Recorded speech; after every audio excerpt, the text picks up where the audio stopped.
Hey everybody, Assalamu alaikum. This is Alman and Nihal, and I just want to take a moment to give some context to this special episode of Faith in Fine Print. Our guest for this episode is our dear brother, teacher, and chaplain, Imam Sohaib Sultan, who recently disclosed that he is battling stage 4 cancer. This occurred right after we filmed this episode. Some community members have started a LaunchGood campaign in service of Imam Sohaib and his family.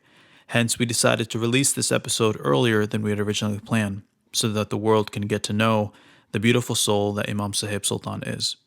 We wanted to share this episode to highlight the wonderful things about Imam Sohaib Sultan, the type of wisdom he has and shares, and the energy he brings to those around him.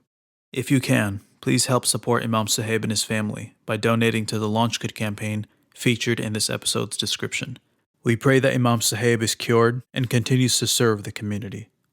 We pray also for solace at this difficult time for his family, friends, and loved ones. We hope you enjoy and benefit from this episode of Faith in Fine Print.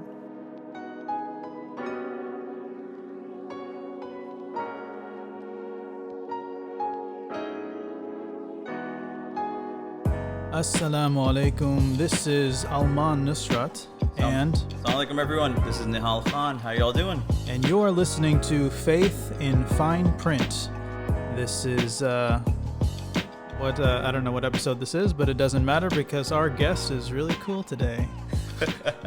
That he is. Yes. And we've been on a roll this week, man. Right. We've interviewed a bunch of people this week, and This is our fourth episode that we're doing this week.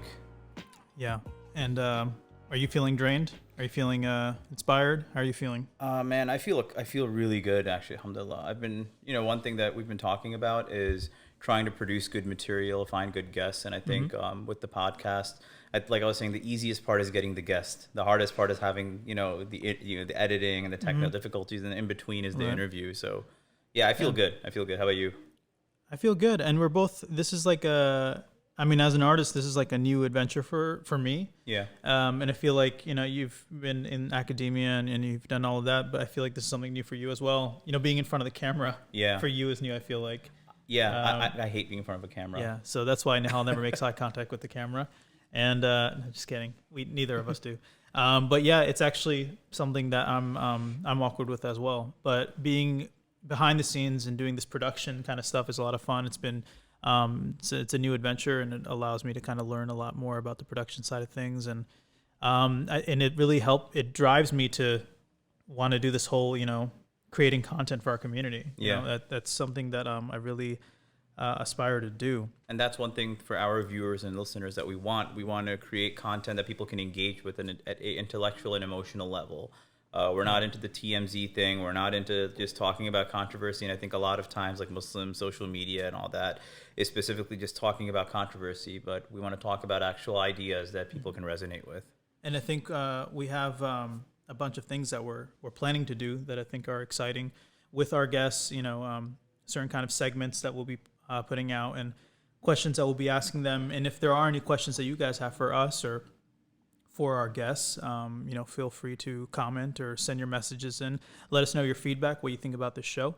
But let's get into it. Nihal, how about you introduce our wonderful guest this evening? Our guest today is the Imam and the Muslim Chaplain and the coordinator of Princeton University's Muslim Life program. We have Imam Sohaib Sultan with us today, also known as Imam Sohaib Sultan. We were talking about whether he had a Wikipedia page or not, and I pulled it up. He has a Wikipedia page, and there's a letter N in between, so I figured we should let people know, about our middle names. My middle name is Ahmad. Your middle name is Chand. Chand. That's not made up. Yeah, his actual, for those that don't know, Chand means moon in Urdu. Yeah. So, I think we should let go of moon sighting and just, look at Alman's face to determine Ramadan. I don't know if that's disclaimer for those of you that want to attack me. But yes, so Imam Sohaib, for those that don't know, he's the first full-time Muslim chaplain, a Muslim life coordinator and chaplain at Princeton, graduate of the Hartford Seminary, has a degree in journalism, and he's written a couple of books. So Imam Sohaib, I actually didn't realize this, but I knew that you were the author of the Quran for Dummies, but I didn't realize that there was another book as well, the Quran and Sayings of the Prophet Muhammad Sallallahu Alaihi Wasallam, selection annotated and explained. And you also occasionally write for the Huffington Post. And there's a lot of other things that he also does. Husband to Arshi, father to Radia. It's a pleasure to have you. Assalamu alaikum. Walaikum salam. Thank you for having me. I'm excited to be with you all. Thank you so much. So Imam Sohaib, a lot of people, you've been a part of the New Jersey Muslim community and part of Princeton for, 12 years now? Yeah, this is my 12th year. I came in 2008. Nice. 2008. Where did you come from? So I was living here in Hartford, Connecticut, and I was the Muslim chaplain at Trinity College and Wesleyan University, and I had just finished my master's at Hartford Seminary. And I had come to Hartford Seminary, I think it was 2004, and that was to pursue a master's in Islamic studies and Islamic chaplaincy. I just felt called to serve the community, and that's what brought me to the East Coast. Otherwise, I've been a Midwest man most of my life. Nice. Indiana, born and raised, right? Yeah. Nice. Awesome. So let's talk about this. How has your path been to becoming a Muslim chaplain? And we always hear about this term chaplaincy, right? Mm-hmm. And people are like, what does that mean? What is a chaplain? What do they do? Right. And I think this specific episode, I wanted to talk about that, which is chaplaincy, I think is the new model that a lot of universities are moving towards to cater to Muslim students and also non-Muslim students and the community in general. So I know you studied journalism originally, right? Yeah. So like when you were going towards chaplaincy, was the idea to eventually just utilize your journalism skills to become a chaplain, or like what was your path and then what became your path and what is your path? Yeah, and so long story short, I mean, when I went to college, I don't feel like I was very serious about life at all. I was far more invested in soccer than I was in anything else. And I, in fact, went to the School of Journalism because I really wanted to be a sports journalist. Oh, wow. And, I had no intention of covering anything serious. I was really passionate about soccer. I enjoyed writing and offering my thoughts about every soccer game that I would watch. And when I first joined the School of Journalism at Indiana University in Bloomington, I used to go out into the field and cover these soccer stories, and Indiana had a great soccer team. And it's through my experiences in the School of Journalism where I started becoming friends with people who had a far greater social justice consciousness. And they really started to make me think about taking life a little bit more seriously and asking myself some of the hard questions like, what is the purpose of my existence? Right. And it's not like the first time I asked myself that question, but it's definitely a moment, right? And so slowly but surely I started moving toward more serious issues. And a lot of my journalism started to focus more on international affairs, world events, domestic affairs. And then by my sophomore year, I was determined to be one of those journalists who would go out in the world and kind of give voice to the voiceless. And everything I did in my college years were to set myself up for a successful journalism career, all the internships, all the college newspaper work, all of that. And then in my senior year of college, 9/11 happened. And I was really involved in the Muslim Student Association, the MSA. And at that time, we had no chaplain, we had no imam, we had no real guidance on how to deal with this national crisis, international, global crisis that had happened. And suddenly I found myself having to do a lot of what you would consider a Muslim chaplain or an imam to do. My friends and I were speaking at churches and synagogues and libraries just about every day. We were trying to heal divides in the community. We were trying to build bridges with other interfaith communities. We were trying to explain our faith to a very, very skeptical community of people in the Midwest. Right. And all of the learnings I had done about Islam earlier in my life, growing up in a religious home and also being what I call an ISNA baby, growing up in the Islamic Society of North America headquarters and meeting with different scholars and teachers and activists on a continuous basis. All of that started really kicking in and really started making sense. And prior to that, were you just seeing these scholars just growing up, and because you said you were focused on soccer in your college years, so I mean, like, Yeah. were you around these people, but you weren't like as invested, and then you realized it afterwards, and then you became more invested? I think so. Okay. I think so. I think I understood the true value of being surrounded by these individuals later in life, and I took it for granted, right? Like, being one of the ISNA families, we would host teachers and scholars and activists in our home all the time. Like, as a young kid, I had breakfast with, people like Imam Sohaib Sultan, and, I just thought that was normal. I was like, isn't that what everyone does, right? But it's only later in life you realize how much privilege that was and how much you learn through osmosis. And I remember that all of the questions that people had about Islam, like, I was able to offer answers that I didn't even know I had. And even some of my classmates or my friends in college, they were like, whoa, where'd you learn that? And I was like, I have no idea, right? But in retrospect, it was all through osmosis, Right. And that whole experience in my senior year of college kind of, wakened me to a calling to serve the community and to be a religious community organizer. I really enjoyed that work. But because I had invested so much in journalism, after I graduated from college, that's what I pursued in Chicago. And it's there that I got an opportunity to write this book called The Quran for Dummies, which we can get into. And it's upon completing the writing of that book, I really came to realize how much I loved reflecting and teaching and thinking deeply about the Islamic tradition and how to explain that to people at the grassroots level. And I didn't know what to do with that. Initially I thought that means I should go into academia or something of that nature. But I met Dr. Ingrid Madsen at one of the ISNA conventions and kind of poured out my life story to her. Right. And she said, have you ever considered being a Muslim chaplain, maybe at a college campus or something? And I had never heard of the idea before. And so that was my first introduction to it. And just a few months later, I decided to move to Hartford, Connecticut, and join the Islamic chaplaincy program.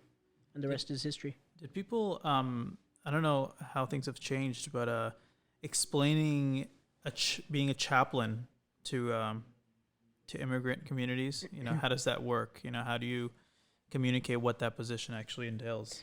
Yeah, it's a really good question, because oftentimes people will introduce me as imam. And early on, it's something that I really resisted because I wanted to insist on being called a chaplain. But after a while, you just kind of get tired of having to correct people all the time or having to resist a title that's more natural in the Muslim community. Right. But having said that, I think that the term chaplaincy, at least among the younger generation, is something that's recognized, and people are less uncomfortable with it than they used to be when I first started off about 15 years ago. Yeah. And I think the big difference is people just, with young people, I think they're more willing to open up to a chaplain and talk about or ask questions than when you hear the word imam, because it's probably a loaded term for them. So Right. I mean, all of these religious terms are loaded, right? And so the term chaplain is loaded, even if people are scratching their head and saying, I wonder what that means, even that's loaded because it sounds foreign. Okay. And yeah, so exactly. for some people, they're just like, what is this, right? Is this guy trying to be too American, right? Yeah, exactly. That's where I was going with that. Yeah. And like so for a lot of people, it just sounds really foreign. And that's why I stopped resisting the term imam, because I was like, whatever makes you at ease. At the end of the day, titles are titles. I still struggle with that. I hate being called an imam, and it's not for any reason except the fact that we need to know, and I mentioned this before, what does the imam do? Number one, it's a purely male position, right? It's not that our faith doesn't allow female leadership in the Muslim community. And then number two is that the person who's imam is guy that does everything. Right, so the community doesn't know. Right. I like the term sheikh and stuff like that, because there's a very academic function to that title, and the idea of a sheikha, like a female scholar, is not foreign to the tradition. But yeah, you're talking about just embracing it. I guess I'm still at that immature phase of I'm not an imam. Sorry, don't know. My title is Director of Religious Affairs at the Islamic Center of Connecticut. And I enforced that in. So actually, this is really interesting. There was an Arab uncle in the community. I just said uncle with an ayin, right? An Arab uncle in the community, who in Arabic, he was talking to someone, and he actually specifically is like, I don't know what to call you, but he calls me the mudir of the masjid, which is literally the administrator. I love it, right?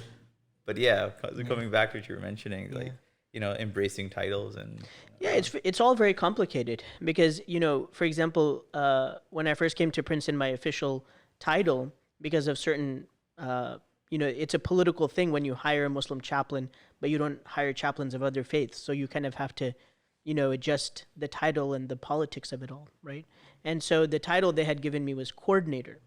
And that too was a very complicated title in my mind because I felt like I was something more than an administrator, and I didn't want my role to be reduced to that. And alhamdulillah, it never has been, But going back to chaplaincy, the way that I think of chaplaincy is that chaplaincy is the exercise of religious leadership in public.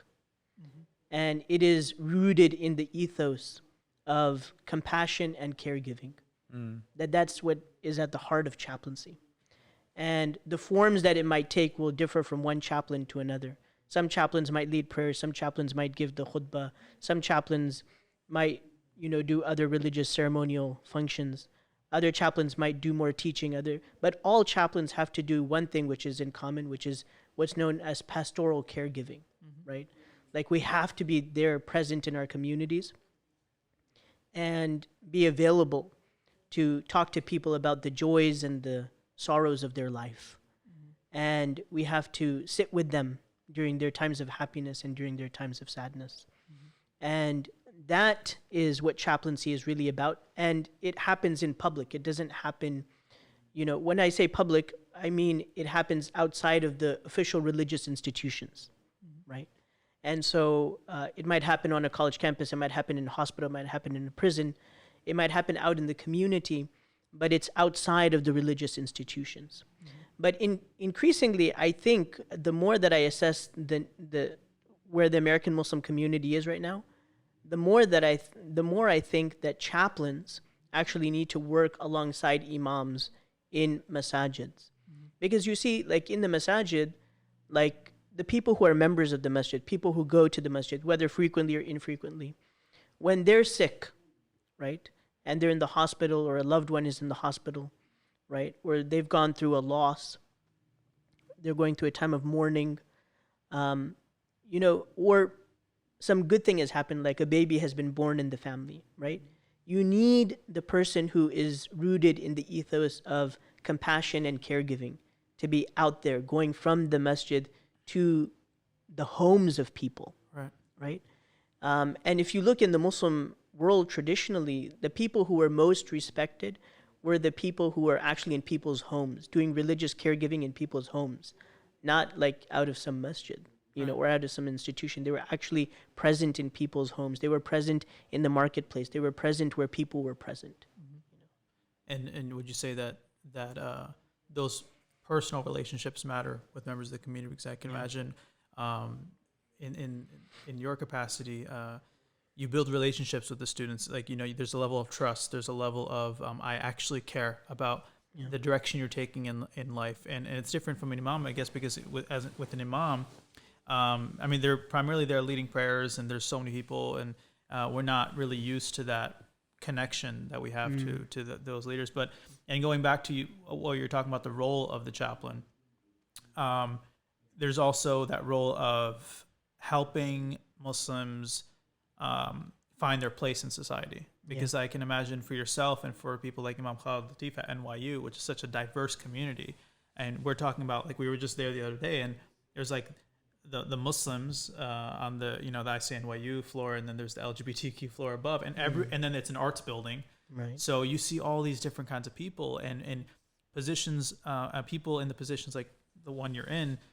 There's that role of bringing people together, the things that unite us as opposed to the things that divide us, and helping people, young Muslims, find their place, like who they are. And so much of that, even Imam Sohaib was talking about, like compassion and creating circles and environments rooted in compassion.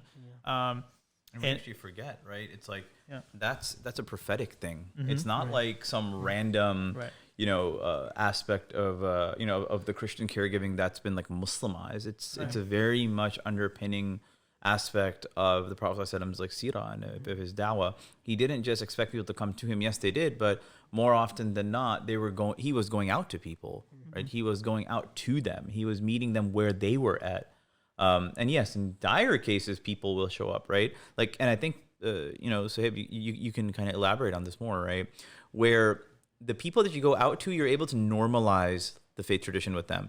But then more often than not, I know in my experience, the people that end up coming to you, it's like a very reactionary thing. It's like, oh, Imam, like, help me with my marriage. Oh, help me with, with my kids. Oh, help me with this like issue. Oh, please do this. Pray for me. Like, it's always like a reactionary form of faith, right?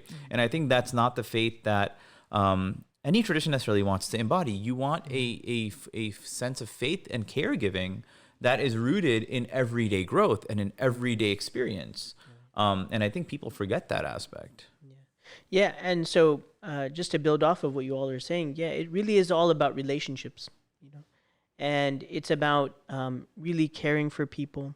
And I don't want to make it such a contrast between imam and chaplain, because I know there's a lot of imams who do work very similarly. And I think the best of the imams that we have in this country, people who are teachers and mentors of mine, have modeled for me what it means to be in relationship with people and to be these wells of compassion and caregiving. But I think that chaplaincy is something that's at the heart of it. If I never led another prayer in my life, or if I never gave another khutbah in my life, I could still be an amazing chaplain, right? Because that's not what chaplaincy is about. And so I think that, when we think about our communities, we need to think about, where are the people? And we know that the people are largely not in the mosques. Right. And so the question is, if our religious leadership is centralized in the mosques, then who is giving that religious caregiving to the people who don't come to the mosque? Right. And as Nihal was saying, this is the prophetic model. The Prophet, peace be upon him, was always out and about. And he was always giving care to people wherever he may see them, like the young enslaved woman who was sitting outside the marketplace, right? And she was crying. And the Prophet ﷺ said, "What's wrong?" Right? And helped her out with her situation, right? And that's because he went to the marketplace. And he didn't come to the marketplace as, I'm just going to be here as a seller or buyer, but he always maintained his role in the community as someone who had concern for people. And the Prophet ﷺ is not only rahmatan lil alameen, but also hadith al-awwaliya in our tradition. The first or primary hadith that people are taught is the hadith in which the Prophet, peace be upon him, said that show mercy, show rahmah to everything that is on earth. And exactly. Yeah. And the one in the heavens will show you mercy, right? So this idea of mercy is, as you were saying, Nihal, it's not, sometimes I think Muslims are really mistaken when they hear of terms like love and compassion, and they say, oh, you're trying to Christianize the faith. This is a total, bizarre misunderstanding of Islam and the prophetic path. Only when we talk about justice, do people say, yes, now you're talking about the real Islam, right? Yeah. But justice in Islam is actually a byproduct of rahmah and compassion, right? Justice is standing for the oppressed. Justice is standing up, for the voiceless, right? This is out of rahmah. This is out of compassion. And if a person pursues justice without rahmah, then that justice also can become a sort of violence. And this is actually one of the problems that we see in the Muslim community. Could you say that part again? This idea that when people pursue justice without rahmah, right, then justice can become a sort of violence. And rahmah meaning mercy. Rahmah meaning mercy, right? And we see this sometimes in the community, right, where people, their justice is based more in the ethos of revenge rather than actually making sure that things are put aright, And you see that today. Yeah, I think there's definitely an element of spiritual cultivation, spiritual purification here, because an ego a person's ego has a huge role to play, because when you are so obsessed with justice as opposed to balancing it with mercy and compassion, it indicates that you haven't actually looked at yourself. And there's the famous line of someone who says, I used to look at the faults of others, and I used to ask for Allah's justice. And then I looked at my own self and I started asking for Allah's mercy. SubhanAllah. So, yeah. And we see that today, right? Especially in, you're around college kids, right? You've been around college kids for a long time. And especially I can definitely understand that you've probably seen this, and it's always been there in different forms, but the cancel culture that's becoming very common, right? Yeah. It's like, oh, you messed up, you screwed up, you said the wrong thing, you said, you spoke in the wrong way, and you're canceled. You deserve to have your entirety of your existence blasted off of the face of this earth through social media.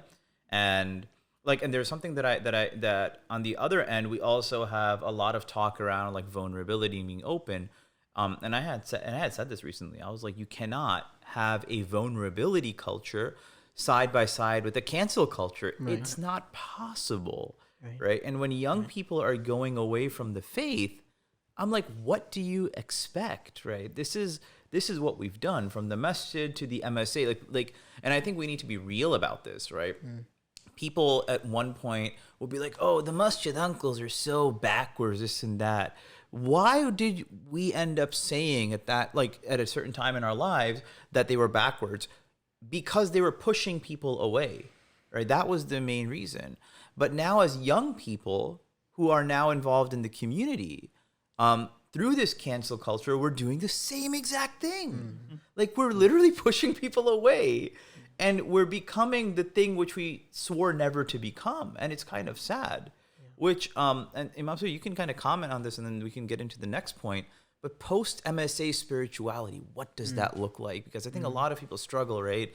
It's like if they don't have a good, healthy experience in college, which, obviously not everyone gets the opportunity to be raised with a mother and a father who teaches them to pray. Yeah. Not everyone gets the opportunity to live their faith before they get to undergrad throughout their life. Yeah. But I guess kind of commenting on this idea of the cancel culture, and then also talking about experiencing spirituality post MSA, how does that look like? Yeah. So first, regarding the cancel post-college culture, also, you don't have to have been part of the MSA, but post-college spirituality. Right. I mean, first, regarding the cancel culture, this is a prime example of what justice without compassion looks like.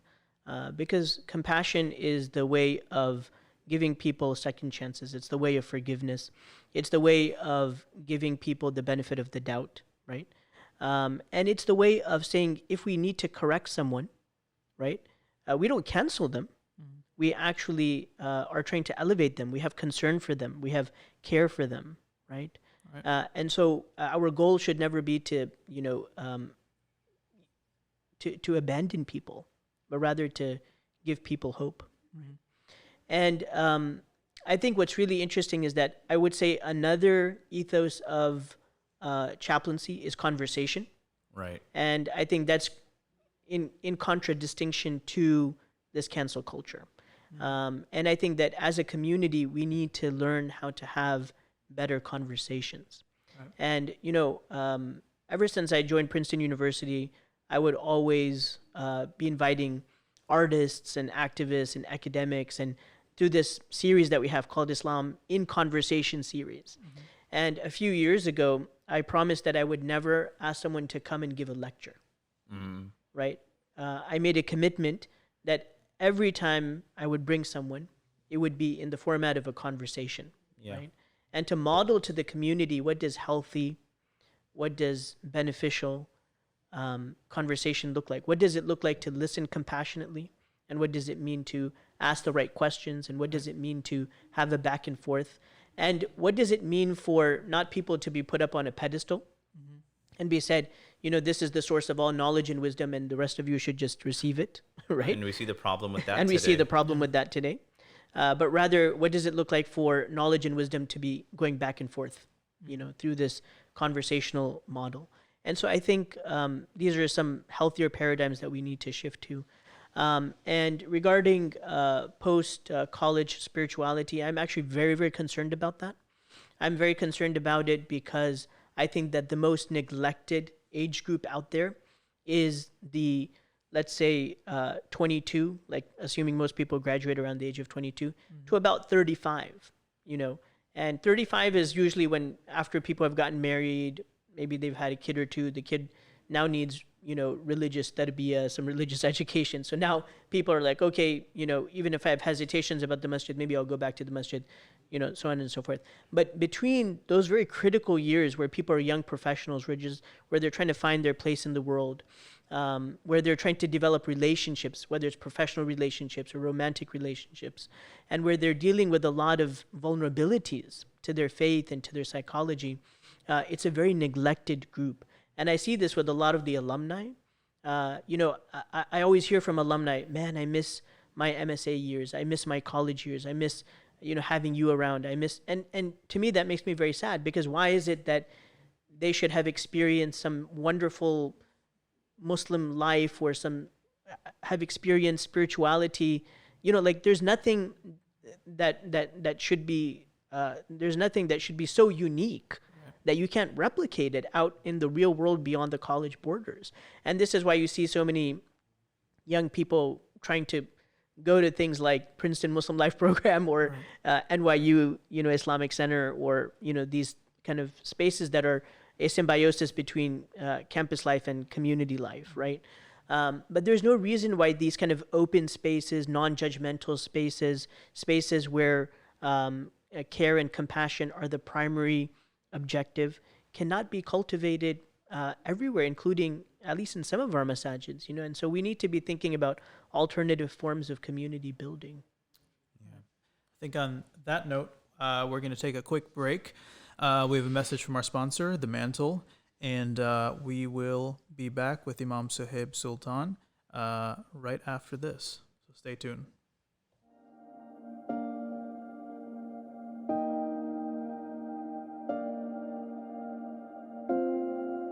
Hey listeners, wondering what The Mantle is? The Mantle is an organization based in Fairfield County, Connecticut. We are dedicated to creating sacred spaces that facilitate the understanding of Islamic spirituality. The Mantle aims to revive the prophetic tradition of understanding, compassion, and spiritual cultivation. We encourage authenticity in exchange for authenticity. Come as you are to learn Islam as it is.